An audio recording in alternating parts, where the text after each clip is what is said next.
मेरा नाम सौरभ है और आप देख रहे हैं पंजाब न्यूज़ हिंदी। जैसे कि बड़े कहते हैं कि हर सफ़र की शुरुआत एक पहले कदम से होती है, उसी तरीके से हमारा इस चैनल पे पहला कदम है और हमारे साथ आए हैं भाई मनप्रीत जी। हम इनका स्वागत करते हैं और स्वागत के साथ ही हम एक पहला सवाल लेके आते हैं कि हमें इस चैनल का नाम हमने क्यों रखा और हमें इस चैनल को बनाने की ज़रूरत क्यों पड़ी। हाँ जी। पहले तो भाई आपका धन्यवाद। और चैनल का नाम बड़ा आसान है कि पंजाब न्यूज़ हिंदी, और चैनल के नाम से ये पता चलता है कि क्या हम कहना चाह रहे हैं। बात ये है कि पंजाब एक बहुत कोने में बैठा हुआ एक सूबा है, एक स्टेट है, और बिल्कुल पाकिस्तान के साथ है, बॉर्डर है। और जब पंजाब में कोई घटना होती है, कोई पॉजिटिव हो, तो जहाँ तो कोई पॉजिटिव न्यूज़ हो, जहाँ कोई पंजाब की कोई हक हकूक की बात हो, पंजाब के लोगों की कोई बात हो, तो वो कभी भी मीडिया में दिखाई नहीं जाती। स्पेशली जो हमारा सेंटर का मीडिया है, जिसके हम नेशनल मीडिया है, जिसको हम ज़्यादातर गोदी मीडिया बोलते हैं। जो गोदी मीडिया नहीं है, कोई आज़ाद पत्रकार हैं, बहुत सारे अच्छे पत्रकार हैं भाई, और उनके साथ भी नहीं पहुंचती, उनके पास भी नहीं पहुंचती हमारी खबर, क्योंकि हम कोने में रह जाते हैं। और पंजाब के जो, हालांकि पंजाब में भी अब गोदी, एक तरह का गोदी मीडिया है, बड़े बड़े न्यूज़ चैनल्स हैं जो गोदी मीडिया बन चुके हैं। जैसे नेशनल मीडिया वाले वाले हैं, वो सेंटर के गोदी मीडिया हैं, हमारे यहाँ वाले पंजाब सरकार के गोदी मीडिया हैं। और पंजाब की खबर एक कोने से, यहाँ से एक नुक्कड़ से चलेगी, पाकिस्तान के साथ बैठे हैं हम, यहाँ से न्यूज़ चलेगी, वो देश के दूसरे कोने में जाती जाती बहुत बड़ी हो जाती है। अगर बहुत छोटी हो, अगर लोगों के लिए बहुत बड़ी हो, तो वहां तक जाती जाती बहुत छोटी हो जाती है।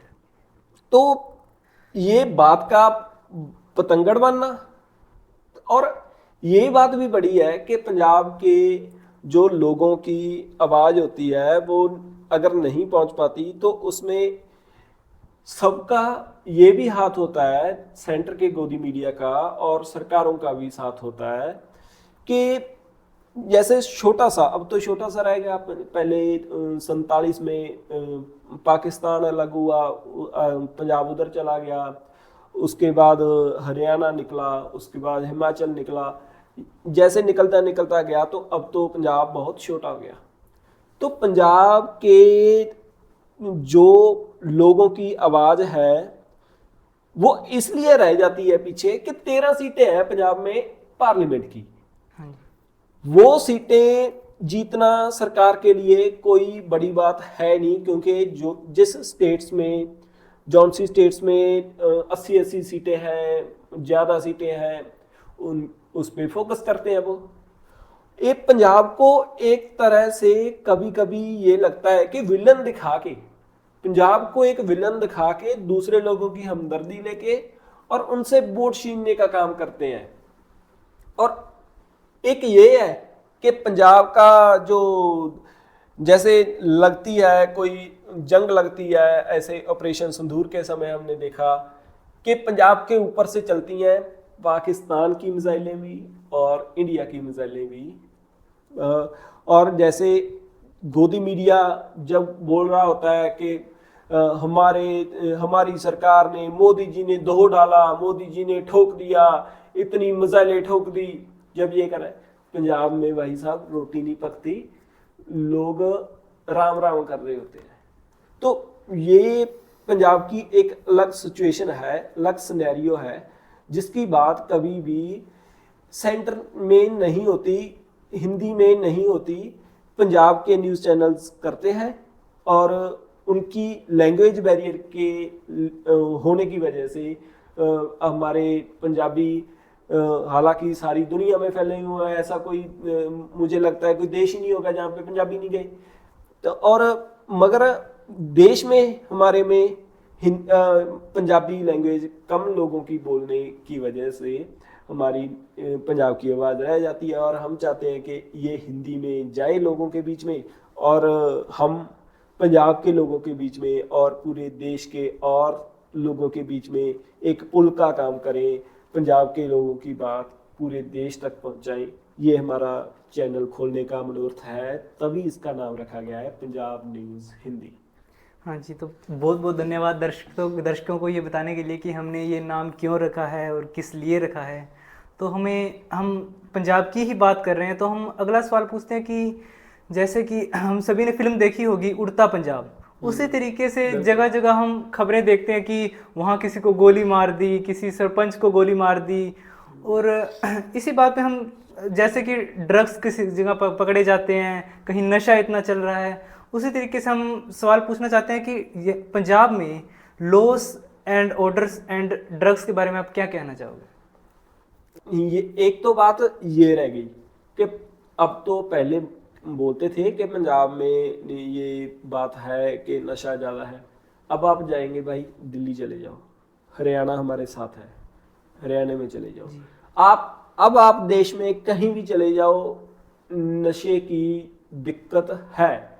और ये आप देखो अभी जो पीछे उन्होंने मारा मैक्सिको में भी, उसको जो ड्रग कार्टेल का था वो लीडर, मेरे कहने का मतलब ये है कि ये दुनिया भर में है। आप कनाडा में जाओगे वहां पे भी आपको नशे के मिलेंगे, सभी जगह है। पंजाब पे मूवी बन गई, एक तो ये बात है। और एक पंजाब के अलावा ना जो और स्टेट्स है ना, उनमें ना ये बहुत होता है कि पड़ोसी को भी नहीं पता होता ये क्या कर रहा है, और अगर उसका बच्चा भाई साहब कर रहा होगा गलत काम, ठीक है, और पंजाब के वहां पे कोई नहीं रोकेगा।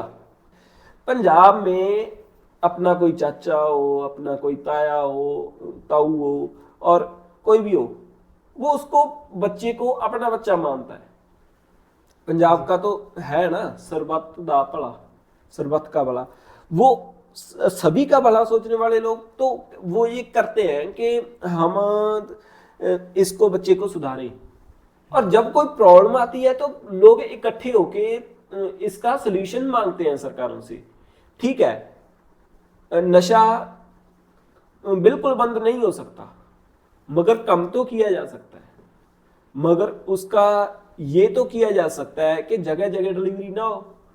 तो ये तो जो बड़े बड़े पंजाब का जो चलता है कि बड़े बड़े पोस्टर लगा दिए, फ्लैक्स लगा दिए, हमने नशा खत्म कर दिया, हमने गैंगस्टर्स को पकड़ लिया जी। नशे की बात ये है कि है बिल्कुल है पंजाब में भी प्रॉब्लम, जैसे और सूबों में है तो पंजाब में भी है। मगर पंजाब में जो छोटे छोटे आप देखोगे ना, अभी सरकार ने पीछे चलाया युद्ध नशा विरुद्ध, हाँ जी, कि नशों के खिलाफ हमारा युद्ध है, हाँ जी। तो उसमें सरकार ने क्या करा कि हमने अभी 35,000 बंदों को जेल में डाल दिया, हमने वो 50,000 बंदों पे केस डाल दिया नशे का, हाँ जी। ये देखिए आप कि जो छोटे छोटे नशा करने वाले हैं उनको वो पकड़ते हैं, जेलों में फेंकते हैं, उन पे केस भी बनाते हैं। ये जैसे इस सरकार ने बनाई, ऐसे ही नशा बंद करने के लिए पहले कांग्रेस के कैप्टन अमरिंदर सिंह थे, उन्होंने भी बनाई। उससे पहले श्रोमणी अकाली दल की सरकार थी, श्रोमणी अकाली दल और भाजपा की अलायंस सरकार थी, तो उन्होंने भी बनाई। ये सभी ने केस बनाए, उनको जेलों में धकेला लोगों को। उनका कोई ज्यादा बड़ी खेप हो, अगर बड़ा नशा पकड़ लिया तो वो तो जमानत नहीं होगी उनकी।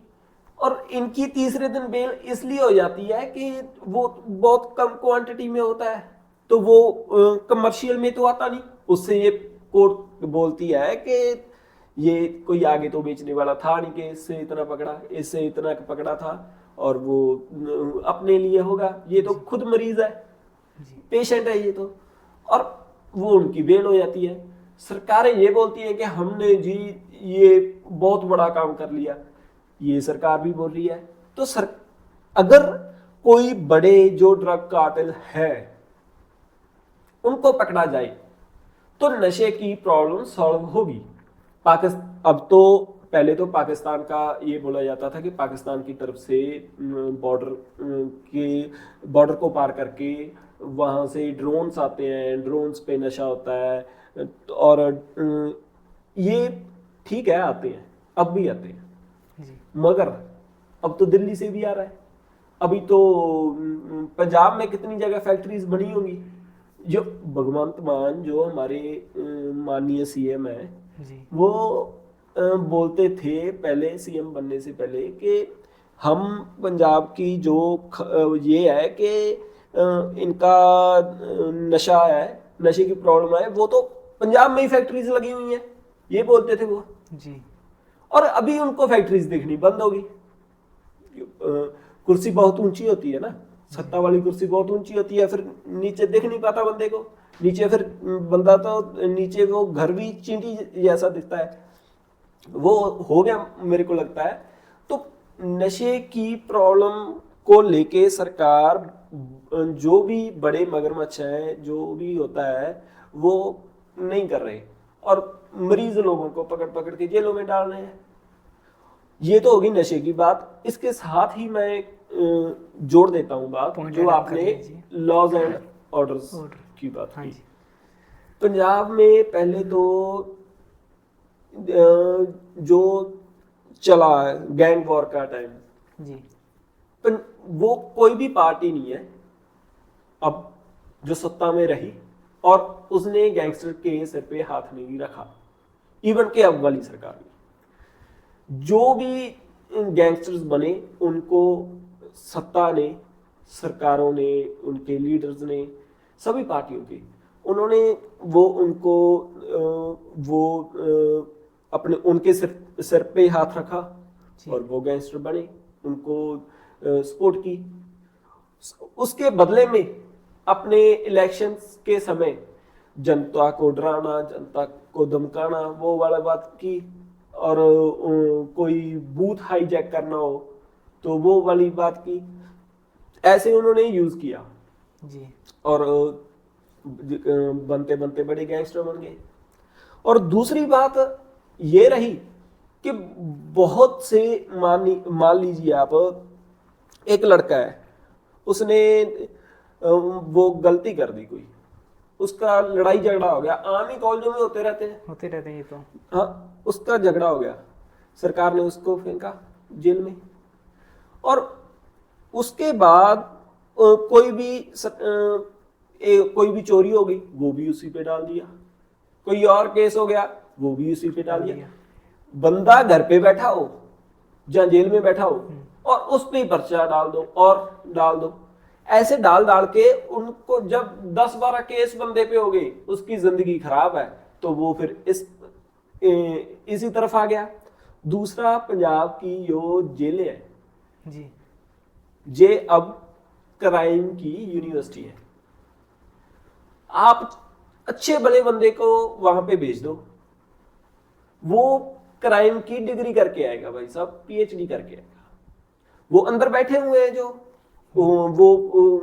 उनका साथ मिलता है, वो बोलते हैं बाहर जाके मेरा ये कर देना, मेरी वहां से उससे नशा ले लेना, उनसे दे देना, उनको पैसे ले लेना, उनको पैसे दे देना, ऐसे चलता है।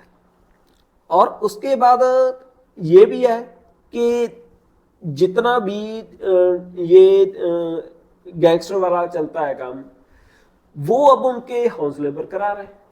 वो कोई तो अमेरिका में बैठा है, बहुत लोग तो बेल जंप करके चले गए, कोई जेल में ही बैठा है।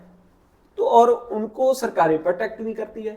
अभी अभी जो लास्ट ईयर तरन तारन का इलेक्शन हुआ, बाई इलेक्शन, तो स्पेशली एक गैंगस्टर को पंजाब की जेल में लाया गया और उसके बाद उसकी बेल कराई गई और उसके बाद उस एरिया में उसको रखा गया। उसके एरिया की इलेक्शन थी और जो अब सत्ता में है पार्टी जी आम आदमी पार्टी, तो उसने उसके लिए उसने वोटें मांगी। तो ये चलता है। तो जो सरकार ने क्या किया कि प्रहार एक अभी चलाया, पहले पिछले साल चलाया और अब भी चलाया, एक एक्शन चलाते हैं प्रहार। प्रहार किस पे? गैंगस्टर पे। वो क्या करते हैं कि गैंगस्टर जो बैठे हैं बड़े बड़े, वो जेलों में बैठे, और बेरोजगारी है, जब नशे पे लगे हुए हैं बच्चे, तो काम नहीं है उनके पास, तो वो क्या करते हैं भाई साहब, तेरे को महंगे जूते दिला देंगे, तेरे को नशा दे दिया। ऐसे अपने सिद्धू मूसेवाला के केस में आया कि एक जो जिसने खबर दी थी कि अभी सिद्धू निकल गया अपने घर से, जी जो लड़के ने खबर दी थी, 15,000 में बिका हुआ था, सिर्फ 15,000। और इससे भी सस्ते सस्ते मतलब कम कीमत में क्राइम कर रहे हैं। उनको पुलिस क्या करती है कि सीधा गोली मारती है। 42, हालांकि 300 से ऊपर हो गए, मगर पिछले समय में अभी 2-3 महीनों में 42 केस, 42 एनकाउंटर पंजाब के लोगों ने वो किए। पंजाब के एक्टिविस्ट हैं, उन्होंने नोट किए, जिसमें क्या होता है कि सरकार, जैसे अभी गुरदासपुर वाला भी मसला सामने आया, हमने इसको पकड़ा, गैंगस्टर को, शूटर बोलते हैं। शूटर तो वो होता है जो ओलंपिक खेल के आता है। अब हम इतनी पास बैठे हैं, मेरे को नहीं पता आपके पास क्या है, आप निकालो, मेरे यहाँ पे मारो, और बिल्कुल नजदीक मारा है, हमने कौन सा निशाना लगाया जी और वो मारा गया। शूटर, शार्प शूटर, ऐसे ना रख देते हैं और ग्लोरीफाई करते हैं इसको, गैंगस्टरवाद को। तो वो बच्चे लगते हैं उस तरफ, बेरोजगारी है और नशे में है फंसे हुए, वो चलता है। और जो 42 एनकाउंटर उन्होंने वो पकड़े, उनकी स्टोरी बिल्कुल सेम। हमने इसको पकड़ा, इसने हमें इंटेरोगेशन के दौरान बताया कि वहाँ पे मैंने असला, मेरा पिस्टल, मेरा रिवॉल्वर, मैंने वहाँ पे नीचे जमीन में गड्ढा खोद के वहाँ पे रखा हुआ है और ऊपर मिट्टी डाली हुई है। हम उसको लेके जा रहे थे, उसने वहाँ पे जाके वो असला निकाला और हम पे फायरिंग कर दी। जवाबी कार्रवाई में ये मर गया। अभी ये बताओ कि कितने जने जा रहे हो साथ में, बिल्कुल आपको पहली नजर में वो झूठा लगता है, झूठा दिखता है। और उसके हाथ कड़ी लगाई थी और वो लोड करके ही रखा था उसने। और आप कितने जने थे, उसके पास एक कट्टा था, एक कोई छोटा मोटा हथियार था, आपके पास सरकारी हथियार होंगे। मतलब ऐसे खत्म किए जा रहे हैं पंजाब के लोग। चाहे गैंगस्टरवाद है, चाहे जो भी चल रहा है, पर पंजाब के लोग ये बोलते हैं कि जिसने क्राइम किया आप उसको पकड़ो। कोर्ट चाहे उसको फांसी लगा दे भाई साहब, कोर्ट चाहे उसको उम्र कैद कर दे, मगर यार ये क्या मतलब हुआ कि आप उसका ये ऐसे इनकाउंटर करोगे। और ऐसे ही इनकाउंटर्स हुए हैं आतंकवाद के समय, जो पंजाब में एक काला दौर चला, उस दौर में ऐसे ही पुलिस वालों ने किए। अब आगे 25-25 सालों के बाद उनको भाई साहब जेलें हो रही है। 80 साल बंदे की उम्र होती है, पोते पोतियों के, दोते दोतियों के बीच में वो खेल रहा होता है और कोर्ट में फैसला आता है कि ये क्रिमिनल है। और कितने ही 25,000 लोग पंजाब में उस काले दौर में ऐसे हैं कि उनका पता ही नहीं चला कहां गए। ये एक तो पंजाब के डीजीपी की चैट का एक स्क्रीनशॉट भी वायरल हुआ। अच्छा। जिसमें वो बोल रहे हैं, संगरूर एरिया के एसएसपी को बोल रहे हैं शायद, कि वो हम नहीं बोलते कि वो सच्चा होगा, मगर वो कोर्ट में उसकी बात पहुंच गई है, वो हाई कोर्ट में चल रहा है, उसका जवाब देंगे डीजीपी। तो उसमें बोल रहे हैं तुमने कितने इनकाउंटर किए, तुमने आज 5 इनकाउंटर करने हैं। मतलब ऐसे जैसे हम किसी कंपनी के एम्प्लॉय हो और हमको बोला जाओ इतने लोगों का बीमा करके आओ, इतने लोगों की पॉलिसी बना के आओ, इतने पैकेट बेच के आओ बीज के, मतलब वैसे टारगेट दिए जा रहे हैं। तो फिर ये जब अंकड़ों का खेल हो गया कि हमने इतने लोगों को नशे के बारे में जेल में फेंक दिया, इतने लोगों का हमने इनकाउंटर कर दिया गैंगस्टरवाद को रोकने के लिए, नशे को रोकने के लिए, जब इस अंकड़ों के खेल में पड़ गए भाई साहब, तो ये पता है कि आपकी नीयत नहीं है, आपको अंकड़े बना रहे हैं, तो फिर वैसे हो नहीं पाएगा। सिचुएशन खराब है, मगर सरकार की, पुलिस की कोई नीयत नहीं है इसको ठीक करने की। वो तो ये है कि इनकाउंटर करो, अपना रैंक बढ़ाओ, अपना स्टार लगाओ, ये कर रहे हैं। और पंजाब पुलिस का तो आपने पिछले दिनों में देखा कि क्या कर भाई, क्रिमिनल साबित हो गया, क्रिमिनल तो साबित नहीं हुआ बंदा, अभी तो ये उसको पकड़ा है, उसने गलती माननी है, कोर्ट ने, मतलब पुलिस वाले जज भी खुद ही हो गए, मतलब अब सजा भी वही देंगे, कॉन्स्टिट्यूशन नहीं देगा। कॉन्स्टिट्यूशन कौन होता है सजा देने वाला, पुलिस वाले बड़े हो गए। तो ये बात चलती है और ये इसका बहुत बड़ा खामियाजा भुगतना पड़ेगा। मैं अपनी बात समाप्त करते समय आखिरी बात बोलता हूं कि आप पटियाला में जो अपने फौजी भाई कर्नल साहब के साथ घटना हुई वो याद करो।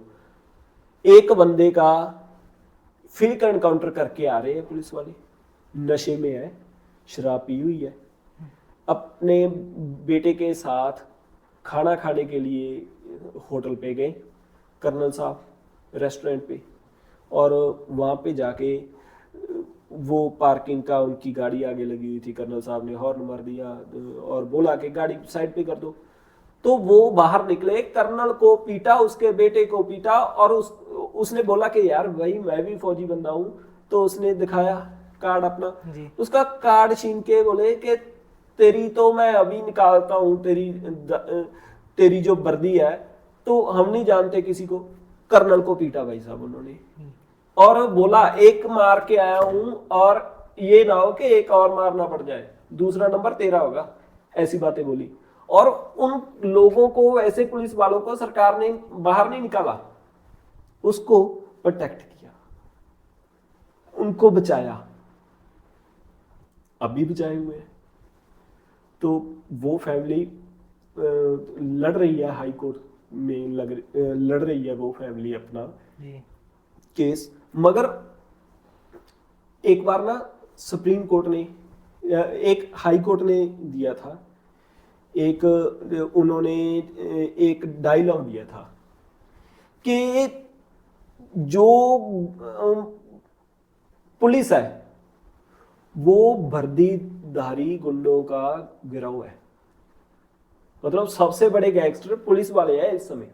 और जिन जिन पुलिस वालों से लोगों को प्रोटेक्शन होनी चाहिए, प्रोटेक्शन के लिए है लोगों के लिए पुलिस वाले, और उन लोगों से, पुलिस वालों से ये डरते हैं लोग कि ये मत्थे ना लग जाए हमारे, ये काम चल रहा है। तो सरकार की नीयत नहीं है, और अगर योजना कोई बनानी है तो लोगों को साथ लेके बनानी चाहिए, ना कि लोगों को दूर करके। सरकार लोगों से दूर भाग रही है, और तो फिर ऐसे तो कामयाब नहीं हो पाएंगे।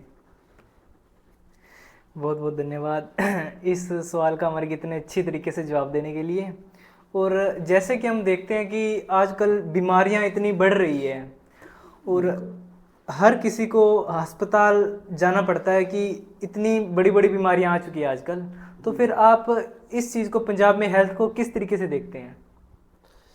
हेल्थ का भाई एक ना पिछली जो हम बोले सदी थी, 90s का दौर रहा, 80s का दौर रहा, पंजाब के हॉस्पिटल्स, आप ये बोलिए कि पंजाब के ना, जैसे डिस्ट्रिक्ट का हॉस्पिटल तो होता है, और उसके बाद जो होता है एक डिस्पेंसरी, जी सरकारी डिस्पेंसरी, वो खुले पंजाब के अपने सारे पंजाब में खुले। और पंजाब में 12,500 गांव हैं, और उसमें से मुझे लग रहा है तीसरे हिस्सा लगा रहे हो आप, 4,000 वगैरह वो डिस्पेंसरी, मतलब 3-4 गांव में एक डिस्पेंसरी थी वो। थी। तो वो लोग उससे लेते थे दवाई। World's one of the best, मतलब ये काम था हेल्थ सेक्टर में, पंजाब 1 नंबर में था, ये था।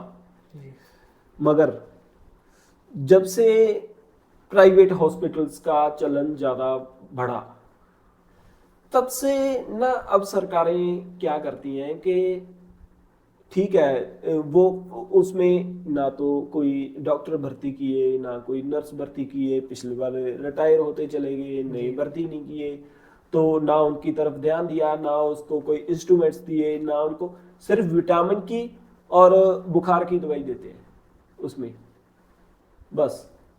तो वो जो दवाई नहीं मिलेगी तो इंस्ट्रूमेंट्स नहीं होंगे, डॉक्टर्स नहीं होंगे, तो हॉस्पिटल्स क्या करेंगे? प्राइवेट में जाएंगे। लोग क्या करेंगे? प्राइवेट में जाएंगे। और प्राइवेट में निरी लूट है। अगर आम बंदे के घर में बीमारी आ जाए, भगवान ना करे आ जाए, तो ये बात पक्की है कि उसने जो सारी जिंदगी में कमाया वो उसका जाना ही जाना है पैसा, ये है बात। और एक बात और है कि जो पंजाब में, हम आगे बात करेंगे इंडस्ट्री की, मगर जो पंजाब में इंडस्ट्री लगती है ना भाई साहब, आप सोच नहीं सकते कितना जहर फैलाती है वो, हवा में भी जी और वाटर में भी। पंजाब से एक ट्रेन स्पेशल चलती है, कैंसर ट्रेन उसका नाम रखा हुआ है, और वो जयपुर को जाती है, राजस्थान को। पक्का कैंसर का इलाज कराने बठिंडा से चलती है। अच्छा, रोज चलती है, सारे मरीज कैंसर के हो जाते हैं उस पे, और भरी हुई जाती है। हर तीसरे चौथे घर में पंजाब के आपको कैंसर मिलेगा, आपको काला पीलिया मिलेगा। ये चल रहा है। जहाँ कोई सबसे तगड़े हट्टे कट्टे माने जाते थे पंजाबी, बल्ले बल्ले वाले, वो नहीं रहे ना। वो सरकार ने इसका समाधान ही नहीं किया। हॉस्पिटल्स नहीं रहे, प्राइवेट में लूट है। और अब जो नई सरकार आई थी, ये वाली अब जो है, इसने भाई साहब जो काम किया वो बिल्कुल दिखावा। हमने खोला मोहल्ला क्लिनिक। पहली बात तो ये दिल्ली का, यहाँ पे ना पंजाब में आप ये मत सोच लेना कि भगवंत मान साहब सीएम है, ये सीएम नहीं है। तो फिर ये सीएम केजरीवाल है, सुपर सीएम है। इनसे पूछ के एक भी बात नहीं होती, भगवंत मान साहब को एक भी बात का नहीं पता। सभी वो करते हैं साम दाम दंड भेद से। और उन्होंने चलाया जो, अब हमने ऑपरेशन प्रहार की बात की, प्रहार भी तो उनका शब्द है, वरना आप मानो कि डिक्शनरी में भगवंत मान साहब की में प्रहार शब्द नहीं होगा, उनकी मोहल्ला क्लिनिक नहीं होगा। मोहल्ला तो दिल्ली में थे भाई, मोहल्ले पंजाब में तो गांव है, पिंड बोलते हैं हम। आप पिंड क्लिनिक ही बोल देते उसको, वैसे कॉपी पेस्ट मोहल्ला क्लिनिक। और मोहल्ला क्लिनिक का भी आप सुन लो अब सच्चाई। पुराने ना कुछ बिल्डिंगें थी, एक ना जैसे ना हमारे कचहरी की बिल्डिंग होती है, उससे ना बहुत भीड़ भड़का आता है। तो 3-4 गांव में ना एक, ये पहले वाली सरकारों ने किया था, वो बादल वाली सरकार ने किया था कि एक छोटा सा कमरा बना के उसमें ना कोई भी सहायता केंद्र बोला था उसको, कि कोई आपका आधार कार्ड बनाने का वो काम हो, और कोई सर्टिफिकेट्स ठीक करवाना है, तो वो वहां से करवा देते थे, डिस्ट्रिक्ट से, कचहरी से, और वहां पे सेंटर बना दिया था लोगों की सहूलत के लिए। वो जब कैप्टन सरकार आई उसने बंद कर दिए। वो कमरे जो थे वो पड़े थे नाथ, तो सरकार ने आके उसमें रंग किया, मेज लगाया, एक बंदा रख दिया कच्चा, वो भी पक्का नहीं, उसको रखा ठेके पे, जितने मरीज करोगे उतने पैसे मिलेंगे। वो नकली लगी चल रहा है उनका, वो नकली आधार कार्ड चला चला के वो उसमें बना रहे हैं पैसे। तो है मतलब बेचारे 7-8 हजार पे, 10-12 हजार के ऐसे रखे हुए हैं कच्चे। कोई पर्टिकुलर डॉक्टर को भर्ती तो किया नहीं, तो काम चलाना है। तो सेंट्रल सरकार की आती थी स्कीम डिस्पेंसरी के लिए। इस सरकार ने क्या किया, उसको पैसा लगा के मोहल्ला क्लिनिक नाम लगा दिया, और भगवंत मान साहब की फोटो लग गई, आम आदमी क्लिनिक उसका नाम रख दिया जी। और आम आदमी क्लिनिक रख के उसमें उन्होंने कोई बुखार की, जैसे मैंने बोला बुखार की, और विटामिन की गोली, और गोली है नहीं, कोई मेडिसिन नहीं है। लोग आते हैं, थोड़ा बहुत उनको दिया तो चला है। सेंटर वाली सरकार ने क्या किया कि पैसा हम देते हैं, मशहूरी आप करते हो। उन्होंने बोला कि हम पैसा नहीं देंगे, आप मशहूरी खुद कर रहे हो, हमने दी है। वो कोई ना सेंटर की स्कीम थी, वो प्रधानमंत्री साहब के नाम पे थी स्कीम, तो सालों से चली आ रही थी, सभी स्टेट्स के लिए थी। तो उन्होंने पैसा रोक दिया।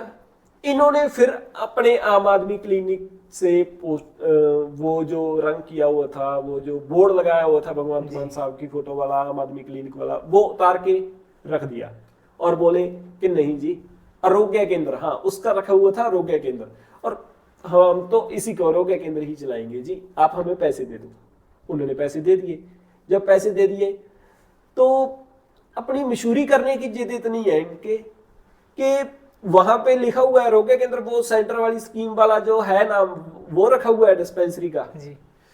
बाहर 2 गलियां छोड़ के उसी के सामने आम आदमी क्लिनिक इधर है, ये बोर्ड लगा दिया। जैसे ये हमारा वो मोहल्ला क्लिनिक है, वो डिस्पेंसरी है, हम यहाँ पे बोर्ड लगाए आम आदमी क्लिनिक ये है। 2 गलियां छोड़ के लगा दें आम आदमी क्लिनिक, 2 गली छोड़ के है, मतलब ऐसे। और उसका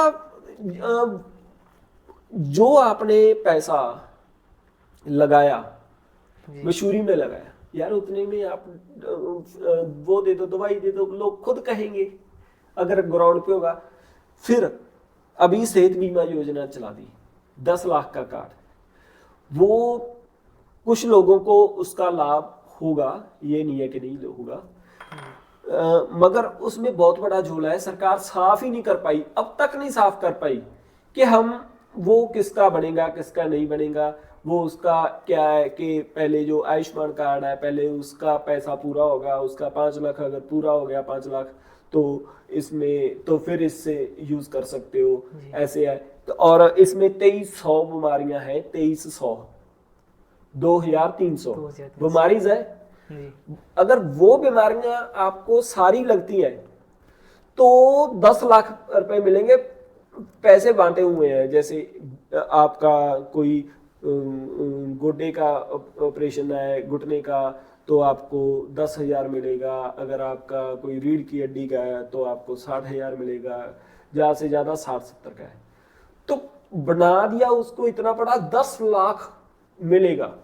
अगर पहले बंदा 2300 बीमारी लगाए अपने को, फिर 10 लाख का मिलेगा। मतलब इसमें ये है। फिर ये भी है कि वो प्राइवेट हॉस्पिटल्स, उनके पहले वाले पैसे आयुष्मान कार्ड के देने होते हैं। सरकार ने कुछ सेंटर की सरकार देती है, कुछ पंजाब की सरकार देती है। पंजाब की सरकार ने अब तक दिए नहीं, तो हॉस्पिटल्स बोल रहे हैं कि हमारे पहले वाले पैसे नहीं दिए आपने, और उनकी उन हॉस्पिटल्स की भी कोई कमजोरी आती है। सरकार वो कमजोरियों को पकड़ के बोलती है कि हमारे आधार कार्ड, हमारे कार्ड चलाओगे कि नहीं।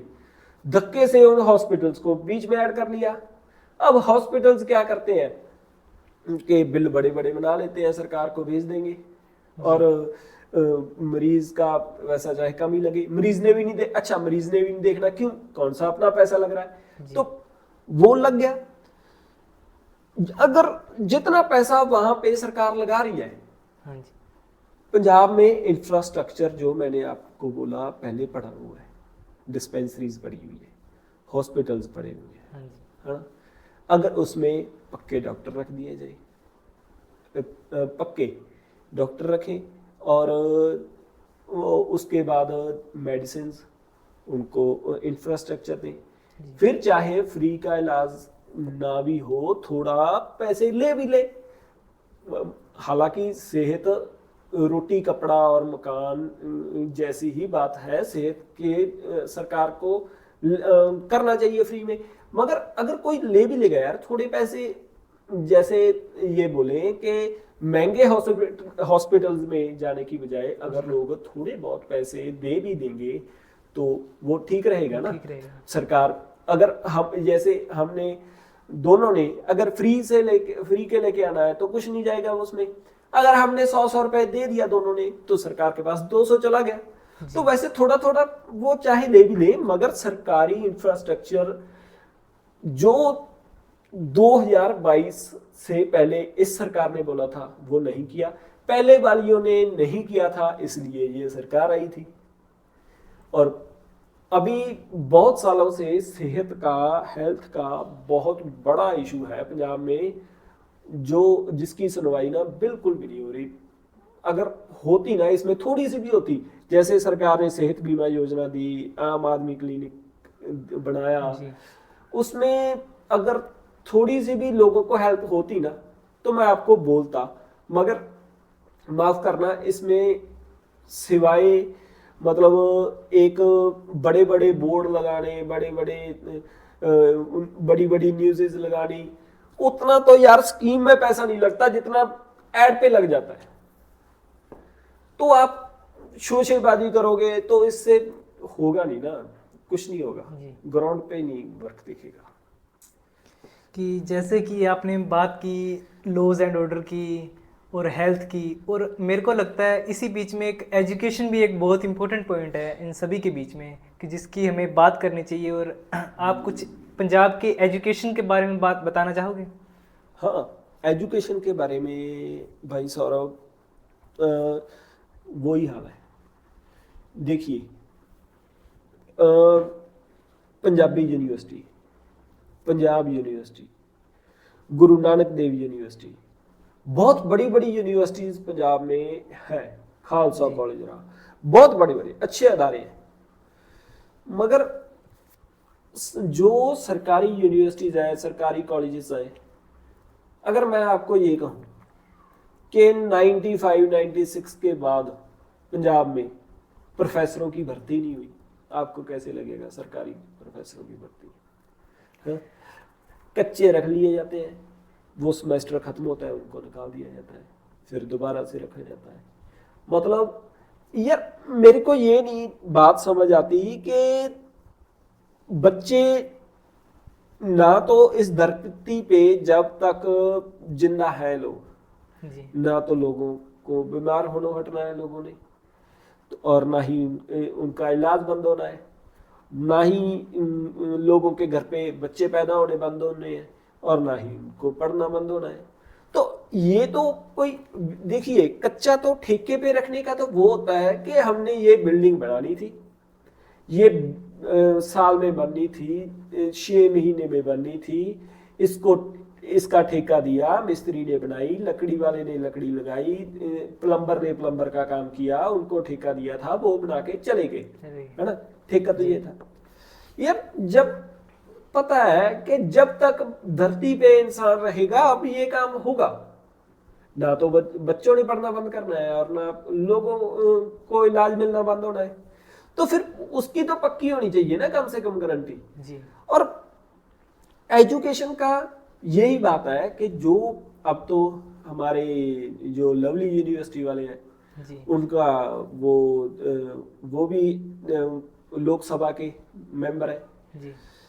ऐसे ही जब सरकारी शिक्षा क्रांति चला दी हमने, ये बोले सरकार, ये वाली बोली। देखिए पहली बात तो पहली वाली सरकारों ने नहीं किया था, इसीलिए इस सरकार को मौका मिला था। टीचर्स 20-20 सालों से 30-30 सालों से पढ़ा रहे हैं, कच्चे पढ़ा रहे हैं, 6-6, 7-7 हजार रुपये पढ़ाते, 18-18 हजार रुपये पढ़ाते। अब 18 हजार भी आप मानिए तो क्या बंदे की, अब जो शहर में रहेगा गांव से आके, तो उसके 18 हजार में क्या बनेगा जी उसका?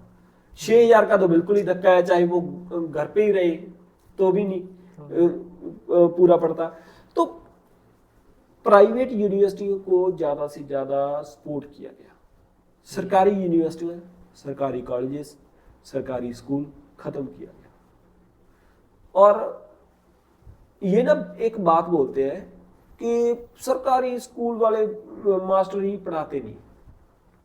अगर भाई देखिए, सभी जगह सभी जैसे लोग होते हैं जी, पांचों उंगलियां बराबर नहीं होती है। सब बहुत अच्छे टीचर भी होते हैं, बहुत बुरे टीचर भी होते हैं। बुरे टीचरों पे ध्यान किसने देना होता है? प्रिंसिपल ने। प्रिंसिपल पे किसने ध्यान देना होता है? जो उसका एरिया का एजुकेशन का जो ईटीओ है जी है, उसने देना है। तो जो उसका एजुकेशन का ऑफिसर है उसने ध्यान देना है, सरकार ने उस पे ध्यान देना है। एजुकेशन मिनिस्टर है बकायदा, मतलब स्कूलों पे। अब सरकार ने क्या किया? आम आदमी पार्टी के झंडे का रंग है नीला और पीला, सभी स्कूलों पे नीला और पीला कलर करवा रही है। नई शिक्षा क्रांति, नया बाथरूम पुराना है जी, उसकी एक टूटी टूट गई थी जी, नई टूटी लगवाई, रंग किया जी, नया नींव पत्थर रख दिया। टूटी 500 की लगवाई थी, नींव पत्थर 10,000 का। और ऊपर क्या लिखा? इसका काम पूरा किया गया। अभी जो स्कूल की बाउंड्री है जी, दीवार है बाहर वाली जी, गेट है, उसके ऊपर 2 रत्ते ईंट के लगा के उसको ऊंचा कर दिया। स्कूल की दीवार का काम पूरा किया गया, एक नींव पत्थर उसका रख दिया। एक स्कूल में भाई साहब 5-5 नींव पत्थर रखे गए हैं एक स्कूल में। अभी यहाँ बाथरूम का नींव पत्थर रख दिया, यहाँ पे एक कमरा था पहले से। वो एक और बात यार, अगर हमने नया बनाया हो हम फिर भी रख दें, पहले का बना हुआ है उसके ऊपर रंग करा के और उसके ऊपर नया पत्थर लगा दिया। और बोला, मूर्ख देखो बनाया कि हमने इसका काम पूरा करके लोगों को समर्पित किया। और पूरा क्या किया काम? उसका बना तो था जी, कलर करवा के उसको पूरा कर दिया काम, और हमारी पार्टी का कलर करवा दिया। और मतलब ऐसे लोगों को मूर्ख बनाया जा रहा है। कोई प्रोफेसर पक्का नहीं किया, कोई सरकारी। भगवंत मान साहब के घर के सामने रोज डंडे पड़ते हैं टीचरों को। कभी तो ईटीटी वाले आते हैं, कभी कंप्यूटर वाले आते हैं, कंप्यूटर टीचर आते हैं, कभी प्रोफेसर आते हैं, कभी साइंस के टीचर आते हैं, कभी डीपी टीचर आते हैं, सभी। और सभी को पीटा जा रहा है। और अभी तो टेट का नया चला, पीटेट का, कि सुप्रीम कोर्ट ने कहा कि जो 5 साल से ज्यादा जिनका रहता है समय पढ़ाने के लिए जी, वो टीचर्स का दोबारा टेस्ट लिया जाएगा। अभी 30-30 सालों से जो पढ़ा रहे हैं वो अनपढ़ थे, उनका जो उनके पढ़ाए हुए बच्चे आगे पीटेट क्लियर करके वो टीचर लग गए और उनका अब टेस्ट लेना है और अब उनको नौकरी से निकाल देना है। अगर वो नहीं हुई तो अब बुढ़ापे में बंदा और नौकरी ढूंढेगा। पता नहीं, मतलब सरकारी सिस्टम फेल करने के लिए पूरा एडी चोटी का जोर लगा दिया। और गरीब बंदे के बेटे ने भाई साहब पढ़ना है, वहां से पढ़ना है। और जो बोल देते हैं ना कि प्राइवेट में बच्चों को सरकार सब्सिडी दे देगी, सरकार उनको वजीफा दे देगी कि प्राइवेट में आप पढ़ लो बच्चों, है ना जी। कल की रिपोर्ट आई है पंजाब विधानसभा में, एक वो ऑर्गेनाइजेशन होती है छोटी सी ग्रुप होता है लोगों का, वो सरकार मतलब विधानसभा की तरफ से ही काम करता है। तो उन्होंने कहा कि पंजाब के बच्चों से जो प्राइवेट स्कूल हैं, यूनिवर्सिटीज हैं, वो सरकार से भी लेते हैं जी पैसे, और बच्चों से भी फीसें वसूली जा रही है। तो वो तो ऐसे नोचते हैं भाई साहब, उनका काम ही नहीं है पढ़ाई कराना। एक समय था, जैसे हमारे ना पंजाब में सरकारी स्कूलों में लिखा होता है, विद्या मनुख दी तीजी अख है, मतलब शिक्षा मनुष्य की तीसरी आंख है। ऐसे यहाँ पे जी इस जब बोलते थे विद्या विचारी परोपकारी, मतलब जो विद्या है, जो ये परोपकार करती है, आपके उपकार करती है। हाँ, उपकार करती है, एहसान कह सकते हैं हम हिंदी हाँ में। आपको, हाँ जी मगर अभी जो पंजाब में बना हुआ है माहौल कि सरकारी स्कूल्स, सरकारी यूनिवर्सिटीज, सरकारी कॉलेजेस ये खत्म कर दिए गए हैं एक तरफ से, और गरीब बच्चे ने तो भाई वहां पढ़ाना है, वहां पे नहीं पढ़ाया जा रहा। दूसरे स्कूलों की तो भाई, एक ना मैं कल ही देख रहा था कार्टून, एक बच्चा है, वो बैठा हुआ है अपने प्रिंसिपल के सामने, साथ के उसके पापा बैठा हुआ है।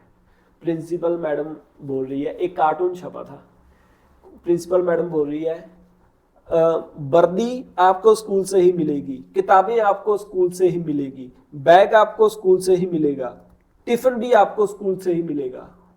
और बंदा सामने से बोलता है मैडम शिक्षा कहाँ से मिलेगी, उसके लिए आपको ट्यूशन रखनी पड़ेगी, वो आपको बाहर से मिलेगी। मतलब ये काम हो गया है। आखिरी में मैं ये कहना चाहूंगा कि जो पंजाब का सिस्टम जो एजुकेशन का है वो बहुत बढ़िया है, बहुत अच्छा है जी है कहूं या था, ये कहूं मैं, मेरे को समझ नहीं आ रहा। मतलब जो पंजाब में अभी सिस्टम है का मतलब ये है कि जो स्कूल बचे हुए हैं, जो सिस्टम बचा हुआ है, अगर उसको सरकार डेवलप कर लेती है, अगर उसमें देखिए आप बहुत अच्छा स्कूल बना दो, उसमें वॉशरूम हो, उसमें बेंच लगे हो, उसमें वो सब कुछ का रंग अच्छा बड़ा है, सब कुछ है, अगर टीचर नहीं है भाई तो फिर उसका क्या फायदा। जी फिर अगर टीचर है, उसकी 7-8 हजार तनख्वाह है, 10-12 हजार तनख्वाह है, और उसके दिमाग में बच्चों को पढ़ाते समय ये चल रहा है कि अगली किस्त मैंने मकान की कहां से निकालनी है, अगर बीवी ने बोला है कि उसकी शादी, किसी दोस्त की शादी आ रही है, किसी रिश्तेदार की शादी आ रही है, बेटे के लिए, बेटा बीमार है उसके लिए एप्पल चाहिए, मतलब उसकी जरूरतें पूरी करने, जैसे उसको तनख्वाह ही नहीं मिलेगी, उसको नहीं मिलेगी सैलरी, तो उसके दिमाग पे ही, अपने खुद के दिमाग में टेंशन है, बच्चों के दिमाग में क्या डालेगा वो। तो ये बिल्कुल बेसलेस बात है कि जो सरकार बोलती है कि हम प्राइवेट स्कूल्स को, कॉलेजेस को, यूनिवर्सिटीज को हम दे देंगे पैसे, और वो दूसरे गरीब बच्चों को, एससी कैटेगरी हो चाहे जनरल के भी भाई साहब, जिसका 1-2 एकड़ वाले बच्चे हैं उस किसान के, वो भी तो मतलब एक नाम की जनरल है जी। एससी से भी बुरी हालत है कईयों की। तो उनके साथ वितकरा भी बहुत बड़ा होता है, प्राइवेट में जाके उनको और निगाह से देखा जाता है, बहुत बहुत बड़ी बातें हैं। सरकारी सिस्टम खत्म हो रहा है, मगर पंजाब के टीचर्स, पंजाब के लोग बहुत बड़े स्तर पे इसका विरोध भी कर रहे हैं, अपनी मांगे रख रहे हैं, मगर सरकार उनको पीटती है। कब तक पीटेगी और कब तक चलेगा काम, देखते हैं। आप, मेरे को लग रहा है अभी सम अप करोगे, है? मैं ना सम अप करने से पहले एक ना दर्शकों को रिक्वेस्ट करना चाहूंगा। देखिए, मैं पंजाबी में बिल्कुल कंफर्टेबल हूं। पंजाबी में अगर यही बातें हमने पंजाबी में करनी होती तो हम दुगने मतलब मोशन से रखते बात को। हिंदी तो अब जब से इंग्लिश का ज्यादा चलन हुआ है तब से तो हिंदी थर्ड लैंग्वेज होगी, सेकंड लैंग्वेज इंग्लिश रहेगी। तो मैं एक दर्शकों को बेनती करना चाहूंगा, मेरी रिक्वेस्ट है कि हिंदी में थोड़ी थोड़ी प्रॉब्लम मेरे को आती है। आप इसके लिए मैं आपसे पहले क्षमा मांग लेता हूं पहले ही एपिसोड में। हाँ, इम्प्रूव करेंगे, फ्यूचर में इम्प्रूव करेंगे, एपिसोड बाय एपिसोड इसको इम्प्रूव करते चलेंगे। और आप कमेंट्स करके हमारी गलतियां निकाल दिया करना, हमारे को कोई गुस्सा नहीं है, कोई गिला नहीं है, आप हमें सुधारोगे। हमें अगर हम आपको जानकारी दे रहे हैं पंजाब के बारे में तो आपसे भी कुछ सीखने को मिलेगा, तो हमें अच्छा लगेगा। आप ये मेरी बात को थोड़ा अब तो हमारा पक्का रिलेशन बनने जा रहा है, पक्का रिश्ता बनने जा रहा है ऑडियंस का, और ऑडियंस का प्यार मिलेगा तभी चैनल ग्रो करेगा, तभी हम ग्रो करेंगे, तभी पंजाब की आवाज आगे जाएगी। तो इस बात को ध्यान में रख के अगर कोई आपको शब्द मेरा ऊपर नीचे लगे, कोई अच्छा ना लगे, तो बात को दिमाग में रखना कि अपना भाई हिंदी में थोड़ा कच्चा है। तो बस ये मेरी रिक्वेस्ट है। हाँ जी, सबसे पहले मनप्रीत भाई जी का बहुत बहुत धन्यवाद करते हैं कि आपने हमें laws and order, drugs, health और एजुकेशन के बारे में पंजाब की बातें बताई। और दर्शकों, आपको मैं बताना चाहता हूँ कि आगे हम पंजाब के सबसे इम्पोर्टेंट जिस पे सारा पंजाब टिका हुआ है, एग्रीकल्चर लैंड, और जिस पे आज तक स्ट्राइक्स वगैरह चलती है पंजाब के अंदर, इंडस्ट्री के बारे में आपको हर चीज़ की खबरें देंगे। और मैं आपको बताना चाहता हूँ कि हमारे जो एपिसोड्स हैं मंडे, थर्सडे एंड सैटरडे को आएंगे। इस चैनल पे आपको पंजाब की ताज़ा खबरें सुनने को मिलेगी हिंदी में। और आप लोग कमेंट सेक्शन में बताइए कि आपको हमारा पहला एपिसोड कैसा लगा।